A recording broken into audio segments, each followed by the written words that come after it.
तर शेतकरी मित्रांनो नमस्कार. कृषी मित्र महेश या यूट्यूब चॅनलमध्ये मित्रांनो आपलं स्वागत आहे. मित्रांनो आपण आजच्या व्हिडिओमध्ये बघणार आहोत सोयाबीन किंवा कापूस या पिकामध्ये बीजनाशक म्हणजेच प्री एमर्जन्सी तणनाशक कोणतं वापरू शकतो ते मित्रांनो आपण या व्हिडिओच्या मार्फत जाणून घेऊ. मित्रांनो चॅनलवर जर नवीन असाल तर चॅनलला सबस्क्राईब करा आणि व्हिडिओ जर आवडला तर व्हिडिओ लाईक करायला विसरू नका. मित्रांनो ह्या सोयाबीनमध्ये किंवा आपण कापसामध्ये देखील 48 तासाच्या आत प्री एमर्जन्सी तणनाशक वापरू शकतो. मित्रांनो एक काळजी घेणं गरजेचं असतं ते म्हणजे मित्रांनो जमिनीमध्ये ओलावा असणं खूप गरजेचं असतं.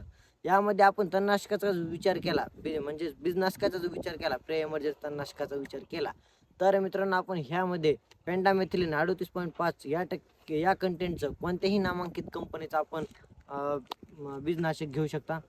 यामध्ये मित्रांनो बऱ्याच कंपन्याचं आहे या कंटेंटचे औषध आहे तणनाशक आहे. ज्यामध्ये नामांकित कंपनीचा जर विचार केला तर UPLचा मित्रांनो दोस्त सुपर आहे.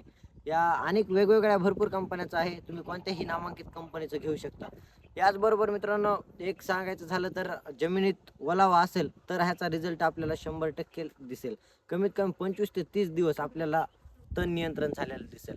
त्याचबरोबर आपण हे कापसात किंवा सोयाबीनमध्ये दोन्ही पिकामध्ये देखील मारू शकता. 48 तासाच्या आत हे आपल्याला मारण्याचे खूप गरजेचं आहे.